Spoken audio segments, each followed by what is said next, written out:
벌써 가을 향기가 곳들에서 묻어나는 것 같습니다. 이 얘기를 하면 여러분들이 거의 다 무슨 가을입니까? 지금 이렇게 더운데 오늘도 에어컨 안 틀어주고. 여러분, 가을이 오기 전에 여름에 미리 가을 향기를 맡는 것입니다. 그러면은 진짜 가을이 오면은 그때는 이 기쁨이 더할 것입니다.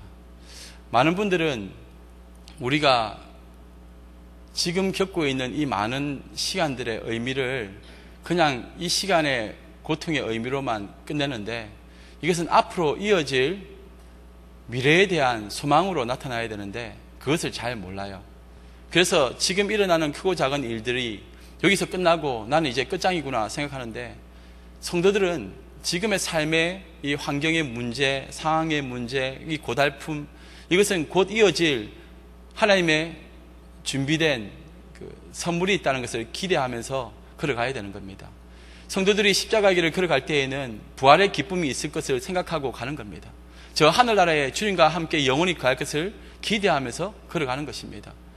그러니 추운 겨울이라 하더라도 봄을 먼저 맛볼 수가 있고, 또 뜨거운 태양 아래에 갈증이 나고 목말라 하는 지금 이 불볕 더위 속에서도 가을의 신선함과 그 청량함을 또한 우리는 먼저 경험할 수 있게 되는 것입니다. 성도들은 앞서서 생각하고 앞서서 살아가는 사람들입니다. 죽어서 가는 천국이 아니라 바로 이 자리에서 지금 이 고난의 십자가 속에서 그 천국을 경험하고 살아가야 되는 겁니다. 우리가 하나님 앞에 설 때에는 많은 아픔과 눈물이 있어야 된다고 성경에는 계속 증언하고 있습니다. 눈물 없는 성도 없고 고난과 아픔이 없는 성도 없습니다. 하나님께서는 이렇게 한 사람 한 사람 우리 성도님들을 다듬어 가십니다. 그리고 완전히 깨뜨리십니다. 그리고 우리의 욕망과 우리의 생각과 우리의 마음을 철저히 십자가 아래에 두게 만드십니다. 우리가 하나님께 헌신한다, 충성한다 말은 많이 하지만은 그 충성과 헌신이 제대로 되려면은 우리는 이름도 없이 빛도 없이 사라져야만 합니다. 근데 여전히 내 이름이 남아있고 내 모습이 남아있고 내가 한 업적들이 그대로 남아있다면은 이것은 온전한 충성이라 할 수가 없습니다. 온전한 헌신은 예수 그리스도 앞에서, 우리 주님 앞에서 온전한 헌신이란 내 자신이 완전히 사라지는 것을 의미합니다. 근데 여전히 내가 남아있다면은 아직도 내가 부서져야 될 것이 너무나 많구나. 아직까지도 내가 여기까지밖에 못 왔구나. 우리 주님 바라보면서 스스로를 돌아보아야 한다는 것입니다. 제가 그 산에 한번 올랐었는데 그때에 제 눈에는 참 예쁜 꽃을 한번 본 적이 있습니다. 길을 잘못 들었었는데 그때에 그곳에 아주 예쁜 꽃이 있었습니다. 그냥 일반적인 그런 길을 갔었으면은 그 꽃을 못 봤겠죠. 근데 갔을 때에 그 꽃을 봤는데 아마 저는 그 꽃을 잘 몰라서 그 이름을 몰라서 그렇지 아마 또 전문가가 봤으면 그 꽃의 이름을 알았을 것입니다. 흔하게 볼 수 없었던 그런 꽃이었는데 제가 보면서 참 꽃이 예쁘구나. 그래서 꽃에게 말을 걸었습니다. 외모와는 다르게 저는 감수성이 예민하기 때문에 아이고 예쁜 꽃들아 너희는 이름이 어떻게 되니? 이렇게 물어봤더니 아무 말도 안 하는 겁니다. 만약에 말을 했다면 귀신 들린 꽃들이겠죠. 그런데 그 꽃을 보면서 제가 생각할 때는 이런 소리가 들린 듯 합니다. 나는 이름도 없고 빛도 없습니다. 낯선 곳에서 그 아름다운 꽃들을 봤을 때에 또 제 한편 제 생각으로는 야 너는 이런 곳에 있지 말고 저 파티장이나 저 높은 곳에 가서 좀 있으면은 사람들이 너를 바라보고 참 좋아할 텐데 너는 왜 이렇게 아무도 없는 곳에 이렇게 있니?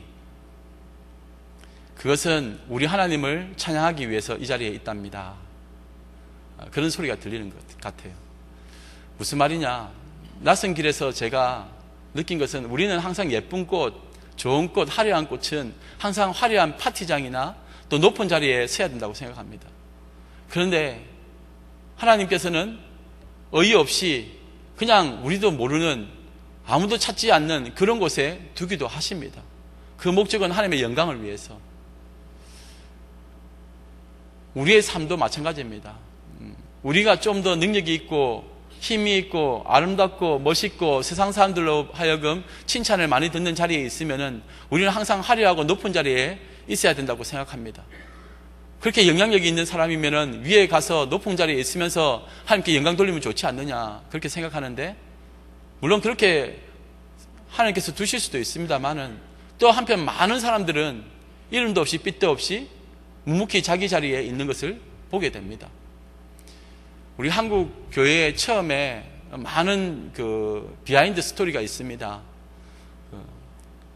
마부 장로님이 계셨어요. 마부 일을 하시는 분이 이제 예수님을 잘 믿어서 이제 장로님이 되셨는데, 그때에 이제 이 마부의 말을 타고 가는 이 선비가 이제 이 사람의 소문을 듣고 이렇게 말합니다. 마부 영감, 당신은 듣자니 야소교에 아주 높은 자리를 차지하는 장로라고 하던데, 그러면은 높은 자리를 세상에서도 해야지 왜 당신의 신은, 너의 신은 왜 그렇게 높은 자리에 서지 아니하고 여전히 이렇게 천하고 허드렛한 이런 일을 하도록 내버려 두셨는가 그렇게 물었답니다. 그러자 그 마부 장로가 하는 말이, 예수님을 잘 믿는다는 것은 마부 일을 더 잘하게 하는 것입니다. 그렇게 얘기했답니다. 내가 있는 이 자리에서 저 높은 왕의 자리에 올라가는 것이 예수님 믿고 난 다음에 일어나는 일이 아니라, 내가 예수님을 믿기 전에는 그냥 생애의 목적도 없고 의미도 없이 그렇게 살아가다가 이제 예수님을 만나게 되면은 내 일의 의미를 알고 내가 있는 이 자리의 소중함을 알면서 이곳에서 주의 영광을 드러내기 위해 더 열심히 마부 일을 한다는 것입니다. 우리는 자꾸 저 높은 자리, 저 파티장에서 내 이름을 드러내려고 하고 또 그곳에 있으면 더 많은 좋은 일을 많이 할 것 같지만은 우리 하나님의 생각은 다를 수 있다는 겁니다. 예수님은 높은 자리 찾지 않았습니다. 오병이어의 놀라운 역사를 일으키고 세상에는 임금을 삼으려고 했지만은 예수님은 오히려 그 모든 무리에서 떠나서 기도하러 산에 올라가셨습니다. 십자가의 길은 바벨탑을 쌓는 길이 아닙니다.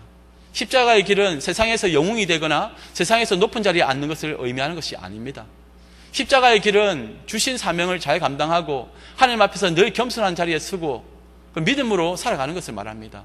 때로는 대통령이 되게 하실 수도 있고, 때로는 총리도 되게 하실 수 있고, 때로는 저 높은 CEO도 될 수 있게 하지만은, 그러나 또 때로는 저 낮고 천한 자리에 둘 수도 있고, 그리고 때로는 저 마부일도 하게 하실 수도 있고, 각자에게 하나님께서는 주신 자리가 있다는 겁니다.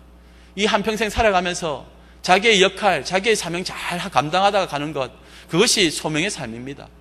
내가 지금 이 자리에 있는데 내가 이 자리를 벗어나서 저 멀리 아프리카에 가야지만 나는 복음 전도자의 삶을 살아가는 것인가? 나는 이렇게 평신도로 살아가는데 나도 목사님이 되어야지만 또 하나님의 또 이 귀한 일을 감당하는 것 아닌가? 우리는 그렇게 생각할 수가 있습니다. 그런데 그거는 성경적이지 않습니다. 하나님의 분명한 컬링이 있습니다. 부르심이 있습니다. 하지만은 그런 것을 넘어서서 우리 모든 성도들은 하나님께서 주시는 그 자리에서 최선을 다하는 겁니다. 요셉처럼 보디발의 집에 노예로서 살아갈 때에도 충성을 다하는 것이고, 또 누명을 쓰고 저 감옥에 갇힌다 하더라도 그곳에서도 충성을 다하는 겁니다. 진실함과 충성됨을 잊지 아니하고 하나님 앞에서 온전한 모습을 보이고 살아가는 그 모습이 참된 그리스도인의 모습이라는 겁니다. 근데 우리는 이러한 모습을 잘 잊어버릴 때가 많아요. 왜 그렇습니까? 그것은 소재의 의미를 잘 모르기 때문에 그렇습니다. 오늘 우리는 소재에 대해서 살펴보게 될 것입니다. 이 소재가 무엇이냐? 하나님에 대한 헌신과 충성의 감사를 이야기할 때, 드리는 제사가 바로 이 소재입니다. 이 소재에 나오는 이 내용을 잘 보면은 우리는 하나님 앞에서 어떠한 모습으로 살아갔을 때에 하나님께서는 우리의 삶을 기쁘게 받으시는가, 그것을 제대로 알 수가 있게 된다는 겁니다. 지난번에 우리가 번제를 살펴보았을 때도 마찬가지였습니다. 그 속에서도 예수 그리스도의 모습이 드러났고, 오늘 이 소재의 모습 속에서도 예수 그리스도가 드러나고 있습니다. 오늘 우리는 이 소재를 살펴보면서 우리의 삶을 돌아보고 또 하나님께 아름답게 올려드리지는 그런 향기 있는 예물이 되기를 바랍니다. 이 소제는 곡물로 드리는 제사를 말합니다. 곡물로 드리는 제사, 유일한 제사가 이 소제죠. 이 소제는 혼자서 못 드립니다. 다른 제사와 함께 드려지는 겁니다. 하목제나 이런 것들, 번제라든지 그와 함께 드려지는 제사인데 곡물로만 드려지는 겁니다. 근데 이 곡물은 그냥 곡식을, 알갱이를 가져와 가지고 드리는 것이 아닙니다. 이것을 곱게 갈아야 합니다. 찧어 가지고 갈아서 고운 가루가 되었을 때에 그것을 태워서 하나님께 올려 드린 겁니다. 그 태우는 과정에서 기름도 들어가고 유향도 들어가고 또 넣어야 될 그 소금도 들어가고 또 넣지 말아야 될 것으로는 꿀과 누룩을 넣지 말아야 합니다. 이런 어떤 형식이 있습니다. 다 불로 태워지어서 드리는 화제가 되는데 이 소제를 보면은 우리 성도들의 삶의 그 헌신과 충성이 어떠하여야 되는가를 보여줍니다. 여러분, 이 소제를 생각할 때는 딱 4가지만 생각하면 됩니다. 하나님께 드리는 헌신은 딱 4가지만 생각하면 됩니다. 첫 번째는 고운 가루여야 한다. 이 소제로 드려질 때에는, 이 제사를 드릴 때에는 이 고운 가루로 드려져야 됩니다. 고운 가루. 원래는 우리가 이 고운 가루가 되기 전에 알갱이의 모습을 압니다.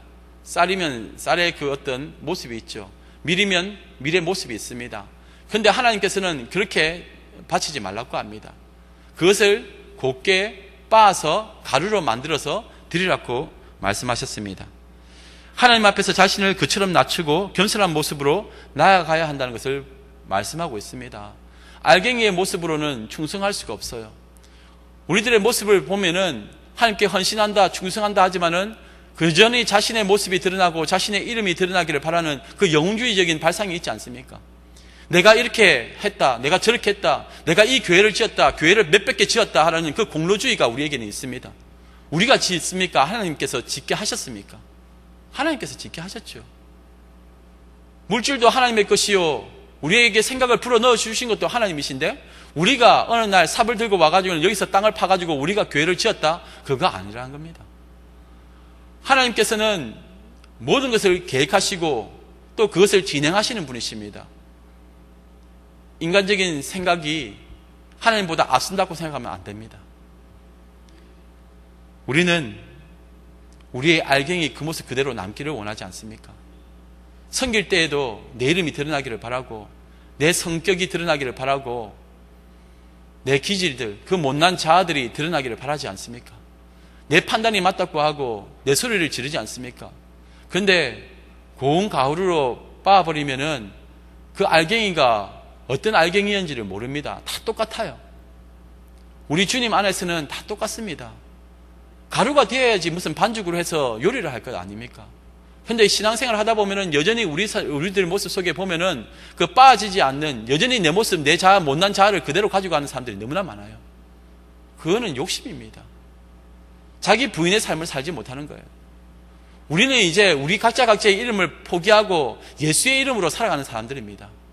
근데 여전히 내 이름 석자를 드러내려고 하고 또 나를 주장하기에 앞장서지 않습니까? 하나님께서는 우리에게 각자의 은사대로 교회에서 맡은 직분들을 주셨습니다. 근데 그 직분 다음에는 집사, 병기랑 이렇게 되는 것이 아니라 집사 다음에는 작은 예수 이렇게 들어가야 돼요. 우리의 이름은 없습니다. 근데 우리는 자꾸 우리의 이름 세자를 사람들에게 각인시키려고 합니다. 이름도 없이 빚도 없이 감사하며 가겠다고 다짐했던 그때가 언제입니까? 우리 자신이 완전히 사라져야 됩니다. 나를 알아주는 사람이 이렇게 없나 할 때에 오히려 감사하십시오. 하나님이 보호하고 계신 겁니다. 내 자신의 이름이 드러나고 내가 작은 일을 하나 했는데 온데 소문이 나는 거, 그거 온전하지 못합니다. 여러분, 오늘도 여러분들은 밖에 있는 그 화분을 봤죠? 예. 지난 봄부터 시작해서 여기 지금까지 또 작년에도 그렇고 그 화분에 물을 주고 가꾸는 사람들이 있습니다. 누굴까요? 아침마다 물을 주는 사람이 있습니다. 누굴까요? 누구라고요? 그러면 안 된다니까요. 모릅니다. 이렇게 해야 돼요. 모릅니다. 많은 분들이 사실은 그거 화분 가꿀 때 손이 들어갔고요. EM 발효실에도 그 이름 모를 많은 사람들이 있어요. 그리고 저쪽에 뭐 상추를 심고 가꾸고 뭐 배추 심고 가꾸고 별의별 거 다 하는데 이름도 없고 빚도 없어요. 그거 한다고 해서 매달 주고 뭐 이름 세자를 우리 교회 저 앞에다가 탁 크게 해가지고는 변기랑 배추 심음 뭐 이런 거 안 합니다. 그런 거를 하면 안 돼요. 누군지는 모르겠지만 그 모습을 통해서 또 우리 마당에서 쓰레기가 분명히 있었는데 그 쓰레기가 치워졌어요. 누군가의 또 섬김의 모습이 있었겠죠. 하나님 앞에 충성된 모습은 자신을 드러내지 않습니다. 은밀하게 이름도 없이 빚도 없이 한 번씩 보면은 교회에 어떤 더러운 부분이 딱 있는데 내가 지나가다가 저거 나중에 갔다 와서 닦아야지 하는데 갔다 오면은 그것이 다 제거되어져 있는 모습을 볼 때가 있습니다. 아이고 누군가가 또 저게 청소하셨네. 또 교회 마당에 보면은 잡초가 이렇게 자라는 것이 있어요. 간혹 보면은 저건 나중에 내가 빨리 신방 갔다 와서 내가 해야지 이렇게 생각했는데 보니까 그것이 또 제거되어져 있는 것을 보게 됩니다. 알 수 없는 그 누군가의 손길이 있었겠죠. 뭔가 대가를 바라고 합니까? 그냥 교회 사랑하는 마음으로 그냥 그게 내가 조금만 손만 쓰면 되니까. 근데 그거를 가지고 잡초 제거 변기랑 주보에 올려주십시오. 그러면 안 된다는 거죠. 이름도 없이 빚도 없이. 그리고 어떤 일을 할 때에도 자꾸 자기의 주장을 내세우면 안 됩니다. 기관에서 모여서 뭐 할 때나 구역에서 뭐 모여서 할 때에도 제발 소리 좀 내지 마십시오. 이 방법 따라야 된다. 저 방법 따라야 된다. 점심은 꼭 칼국수를 먹어야 된다. 점심은 꼭 청국장을 먹어야 된다. 이런 싸움이 왜 필요합니까? 물론 우리 교회는 그런 사람이 없겠지만은 다 이게 되돌아보면은 이렇게 우리가 참 유치하기도 합니다. 우리 자신의 소리가 커져갈 때에 주님의 소리가 들리지 않아요. 그러니 고운 가루가 되십시오. 여러분들의 모습은 다 사라지시기 바랍니다. 아직까지도 자신의 모습이 그대로 남아있다면 하나님께서 기뻐하지 않으실 겁니다. 두 번째 우리가 또 기억해야 될 것은 기름을 넣어야 된다는 겁니다. 이 기름을 넣는다는 의미는 성령님을 의미합니다. 이 소제를 드릴 때는 좋은 기름을 이렇게 넣어서 하나님께 드려지게 되어 있습니다. 성도들의 헌신, 우리의 충성에는 우리의 혈기와 우리의 힘으로는 안 된다는 겁니다. 성령님이 함께 하셔야 된다는 겁니다. 예수님의 사역도 마찬가지입니다. 예수님의 삶 전체가 소재로 드려졌죠.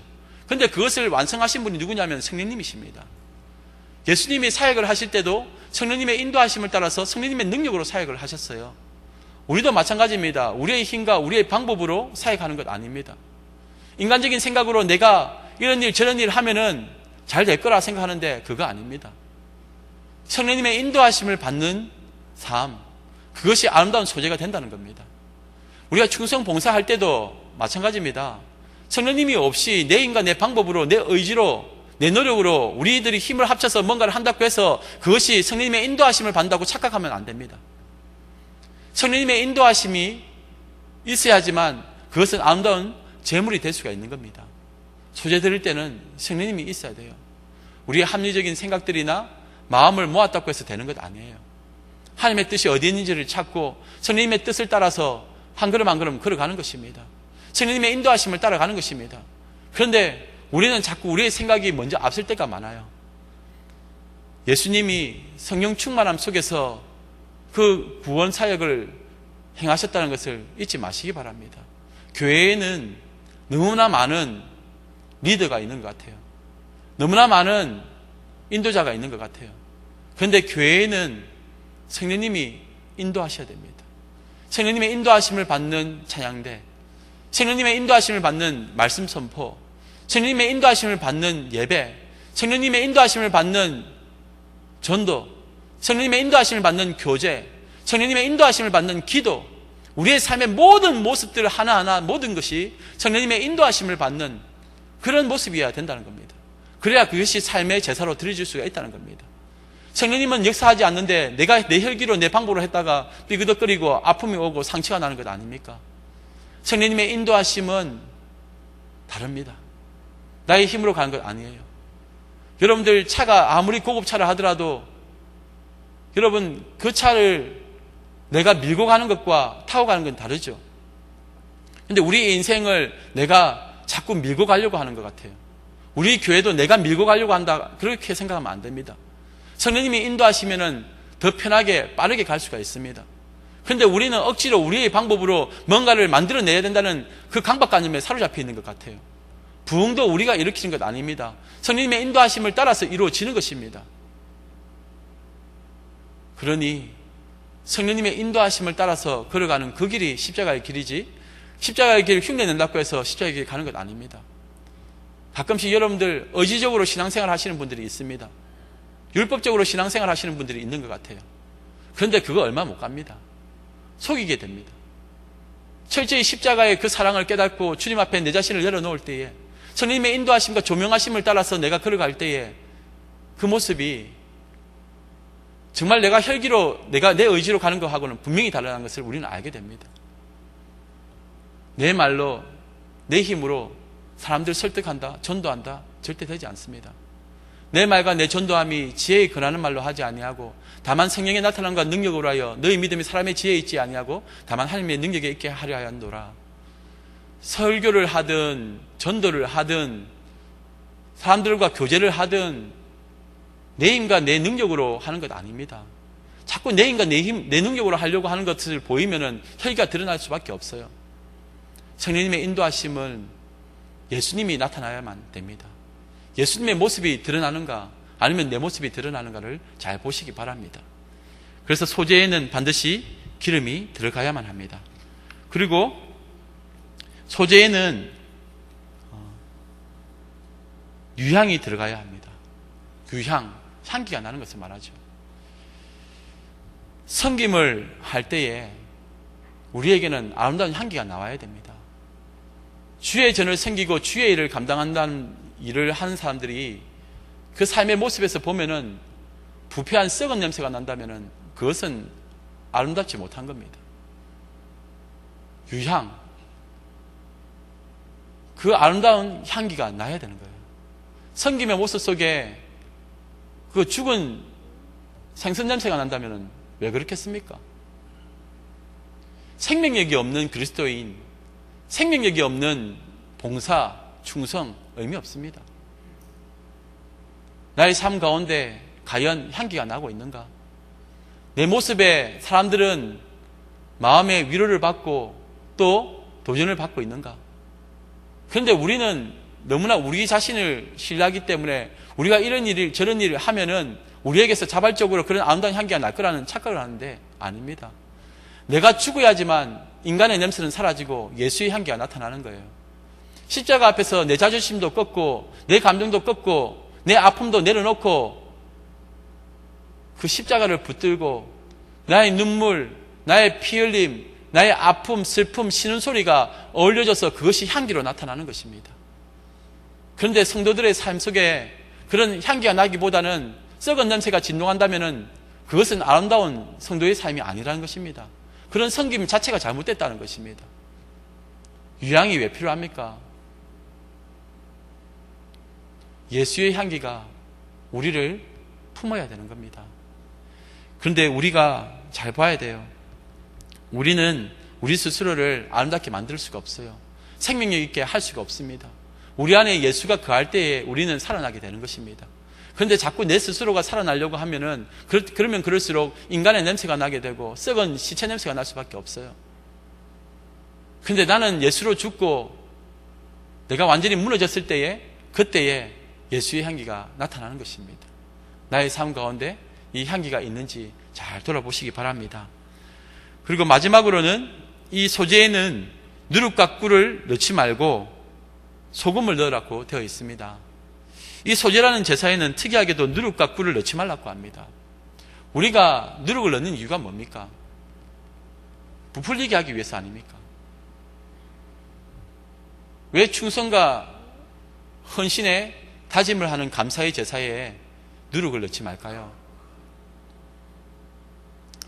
우리의 섬김과 행함에 있어서 과장되게 하지 말라는 겁니다. 가대포장하지 말고 부풀리지도 말고 자기 홍보의 수단으로도 삼지 말라는 겁니다. 내가 이렇게 능력이 있다, 나 정말 잘한다, 이렇게 부풀리지 말라는 겁니다. 그것은 성령님의 인도하심을 받는 섬김이 아니라는 겁니다. 나는 한 거 없고 나의 공로 아무것도 없습니다. 그저 주님께서 주시는 그 힘으로 했습니다. 사람들이 박수치는 그 자리에 내가 있으면 안 됩니다. 그 자리는 오직 주님의 것입니다. 그런데 우리가 작은 일을 해놓고는 큰 일을 한 것처럼 그렇게 부풀립니다. 거짓되다는 것입니다. 예수님께서는 누가복음 12장 1절과 2절 말씀에 바리새인들의 누룩 곧 외식을 주의하라. 감추인 것이 드러나지 않을 것이 없고 숨긴 것이 알려지지 않을 것이 없나니 그렇게 말씀하셨습니다. 외식하는 바리새인들의 그 누룩을 경계하라고 말씀하셨습니다. 믿는 성도들에게 제일 치욕적인 말이 뭐냐면 너는 외식하는 것 같다. 정말 치욕적이죠. 그거는 진실되지 못하다는 겁니다. 예배 드릴 때도 외식하는 바리새인처럼 드리고 섬길 때도 외식하는 바리새인처럼 진짜 하나님을 사랑하는 것처럼 보이지만 아니라는 겁니다. 이제는 우리가 경배와 찬양 같은 거 할 때도 보면은 막 손을 들고 일어나고 막 감격에 찬 눈물도 흘리고 막 합니다. 그런데 삶은 완전히 엉망진창이면은 그거는 외식하는 겁니다. 그 스스로의 삶을 한번 되돌아봐야 된다는 거죠. 하나님 앞에서 나는 어떠한 모습으로 서 있는가? 바리새인들의 모습은 이중적입니다. 자신들 스스로도 그 율법을 지키지 못하면서 다른 사람에게 그 율법을 지키라 하죠. 그러니 스스로를 먼저 돌아보라는 것입니다. 나는 정말 행함에 있어서 이 누룩을 넣고 있지 않는가? 아나니아와 삽비라 왜 죽었습니까? 그들의 섬김 가운데는 진실함이 없고 거짓됨밖에 없었기 때문에 누룩을 넣었기 때문에 그렇습니다. 왜 누룩을 넣습니까? 예수 그리스도의 십자가 사건을 보십시오. 진실됩니다. 거짓이 없으십니다. 그리고 예수님은 대신해서 누구에게 그 십자가를 대신 지게도 하지 않으셨습니다. 그 고난의 십자가를 짊어지고 끝까지 그 죽음도 대신 누구에게 짊어지지 않게 하고 오직 예수님이 스스로 십자가에 달려 죽으셨습니다. 그런데 우리는 우리의 십자가를 자꾸 다른 사람에게 맡기려고 해요. 내게 주신 그 십자가 내가 그것을 메고 갈 때에 그것이 진실되고 바른 것인데 왜 내 십자가를 다른 사람에게 자꾸 지라고 합니까? 내가 감당해야 될 그 십자가, 내가 눈물 흘려야 되고 내가 피눈물 흘리고 아파하고 괴로워하고 신음해야 될 그 십자가를 왜 다른 사람에게 짊어지게 하고 더 아프게 합니까? 그거는 잘못됐다는 겁니다. 내가 짊어져야 될 나의 십자가가 있습니다. 그런데 저 사람에게 내 십자가 짊어지고 나는 탱자탱자 노는데 그럼 그것이 십자가의 길입니까? 아니라는 겁니다. 함께 아파할 때에 같이 아파하는 것, 같이 험난한 길 걸어갈 때에 같이 험난한 길 걸어가는 것. 그런데 많은 사람들이 교회 신앙생활 할 때도 보면은 조금만 힘들면은 자기에게 주신 그 십자가를 지지 아니하고 여기는 오래 있지 못할 교회다. 나 도망가야 되겠다. 그렇게 말하고 떠나는 사람들 얼마나 많습니까? 그 거짓된 겁니다. 내게 주신 십자가, 아픔과 고난과 슬픔이 다가왔을 때에 정말 나를 힘들게 할지라도 그 고난의 십자가를 끝까지 짊어지고 내가 죽을지언정 이 십자가 길에서 벗어나지 않겠습니다. 우리는 많은 사람들이 선택할 수 있다고 생각합니다. 교회도 내 마음대로 선택하고 신앙도 내 마음대로 선택하고 내가 스스로 십자가를 크고 작은 것을 선택할 수 있다고 생각하는데 아닙니다. 우리 각자에게 주신 크고 작은 십자가들이 있는데 각자의 믿음의 분량대로 하나님께서 주셨습니다. 그런데 그것을 내어 던지는 순간부터 그 사람은 그리스도인이 아닙니다. 원래부터 아닌데 십자가 지고 가는 것처럼 보였겠죠. 우리는 십자가의 길을 걸어가야 됩니다. 내 십자가를 지고 각자 자신의 십자가를 지고 올라가는 겁니다. 그것이 누룩 없이 진실되게 거짓 없이 참되게 그렇게 걸어가야 된다는 겁니다. 우리 주님이 그 고난의 십자가, 그 모진 매질 속에서도 그 아픔 속에서도 끝까지 그 십자가 지고 골고다 언덕길 걸으시고 그리고 마지막에 거기에 달려 죽으셨던 것을 기억하셔야 됩니다. 또 여기에 들어가지 말아야 될 것은 꿀입니다. 여러분, 소재는 예수 그리스도를 상징합니다. 예수 그리스도께서 십자가에 달려 죽으신 사건까지 그 구속의 사건까지 빠지고 깨어지고 아파하시는 그 모습 그대로 달려 있습니다. 담겨 있습니다. 예수님이 인간의 모습으로 오셨다는 것 자체가 그 알갱이에서 가루가 되셨다는 것을 의미합니다.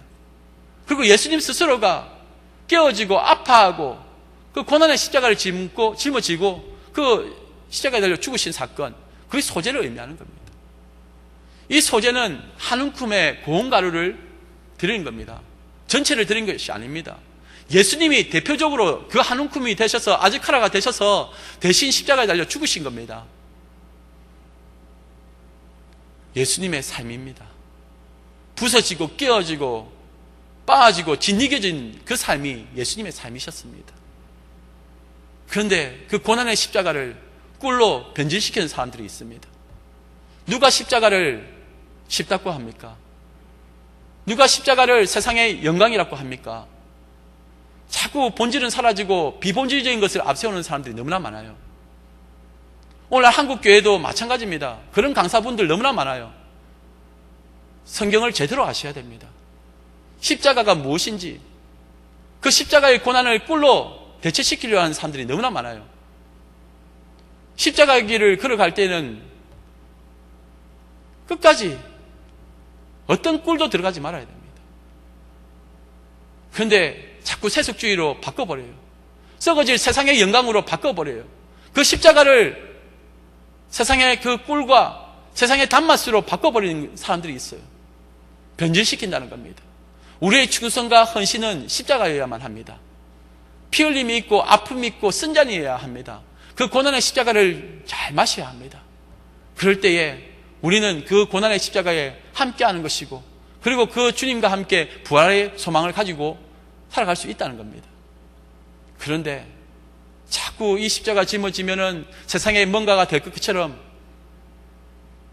그거는 우리가 십자가를 짊어지는 대신에 대가를 바라는 것입니다. 세속적인 대가. 영원한 것, 가치 있는 것, 불변하는 저 하늘의 것을 꿈꾸고 달려가는 우리들이 자꾸 세상의 것을 가지고 세상의 영광, 기쁨, 세상의 성공을 향해 달려가라고 하는 그 소리들에서 우리가 벗어나지 못한다면 여전히 우리의 소재는 꿀이 범벅이 되어진 잘못된 소재가 될 것입니다. 그러니 우리의 헌신, 우리의 섬김에 꿀을 넣지 말아야 되겠습니다. 그런데 꼭 들어가야 될 것에 소금이 들어가야 된다고 말씀하셨습니다. 이 소금이 무엇입니까? 이 소금은 언약의 말씀을 상징합니다. 하나님께서 우리와의 약속이 무엇입니까? 예수 그리스도입니다. 예수 그리스도. 이 예수 그리스도를 붙잡고 살아가는 자는 부패되지 않고 변질되지 않습니다. 소금과도 같아요. 소금은 부패를 막습니다. 그런데 왜 부패가 됩니까? 소금이 없기 때문에. 고대 근동에서는 이 소금은 동맹을 맺거나 충성의 명세로 사용되어졌습니다. 그래서 왕 앞에서 신하들이 왕에 대한 충성을 다짐할 때에 소금을 먹었습니다. 그리고 부족과 부족 간의 상호 동맹의 의미로 소금을 먹고 우리 사이에 소금이 있다, 이렇게 고백을 했습니다. 그 소금은 약속을 의미합니다. 부패되지 아니하고 변질되지 아니하고 부풀리지도 아니하고 진실되게 우리의 약속이 이루어진다, 이루어질 것이다, 그것을 선언하는 것입니다. 예수님은 마가복음 9장 50절 말씀에 소금은 좋은 것이로되 만일 소금이 그 맛을 잃으면 무엇으로 이를 짜게 하리요? 너희 속에 소금을 두고 서로 화목하라 하시니라. 저는 이 본문 말씀을 읽을 때에 이해가 되지 않았던 부분입니다. 왜 소금이 그 맛을 잃으면 무엇으로 이를 짜게 하리요까지는 이해되는데 너희 속에 소금을 두고 서로 화목하라, 왜 뒤에 이 말씀이 붙었을까? 그런데 이것이 보니까 이것이 바로 고대 근동의 약속에 대한 부분이었습니다. 소금이 그 맛을 잃으면 무엇으로 짜게 하겠습니까? 성도가 그 맛을 잃어버린 데는 하나님의 약속이 사라졌기 때문에, 예수 그리스도가 사라졌기 때문에 그 맛을 잃어버린 겁니다. 그래서 우리 안에 예수 그리스도를 두고 예수 그리스도의 그 하나됨을 통해서 화목되게 하라는 것입니다. 그것이 본질입니다. 그런데 우리는 우리의 성김 가운데 오히려 갈등이 있고 우리의 헌신 가운데 갈등이 있다면 소금이 빠져버린 겁니다. 예수 그리스도의 그 하나되게 하심, 하나님과 나와의 수직적인 관계를 회복시켜 주시고 우리와 이웃과의 관계를 회복시켜 주시고 언약의 소금이 들어가야 됩니다. 그것이 소재의 참된 의미라는 것입니다. 오늘 우리는 이 소재에 대해서 살펴보았습니다. 이 소재는 고운 가루입니다.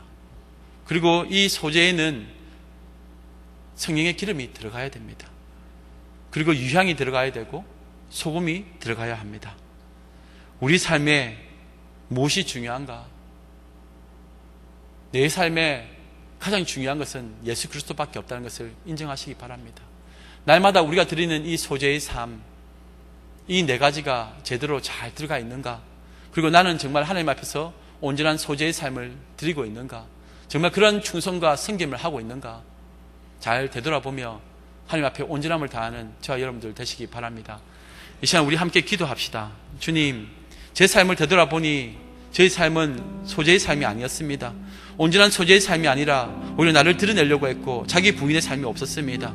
영웅주의가 있었고 세속주의가 있었습니다. 내 이름을 드러내려고 했습니다. 이 세상에 많은 사람들이 나를 알아주기를 바라고 교회에서도 사람들이 나를 알아주기를 바랐습니다. 자꾸 꿀을 넣으려고 하고 누룩을 넣으려고 합니다. 내 행위가 의미 있는 행위고 당신들은 나를 인정하라는 그런 식으로 아버지는 그렇게 신앙생활을 하지 않았겠습니까? 주님, 바리새인의 그런 외식적인 모습이 우리 안에 있지 않습니까? 아버지 하나님 용서하여 주시고 우리를 십자가의 그 주님을 바라보면서 자기 부인의 십자가를 짊어지고 걸어가는 저희들 되게 하여 주시옵소서. 아버지, 나의 십자가를 지고 가기 원합니다. 내 십자가 힘들다고 다른 사람에게 짊어지게 하지 말게 하시고 이 십자가 내게 주신 것으로 알고 믿음으로 걸어갈 수 있는 저희들 되게 하여 주시옵소서. 주님 바라보고 달려가게 하여 주시옵소서. 거짓됨이 없이 아버지 겉과 속이 다른 그런 모습 없이 주님 앞에서 진실되게 걸어갈 수 있는 저희들 되게 하여 주시옵소서. 다 같이 주역하게 외치고 기도하며 나가겠습니다. 주여!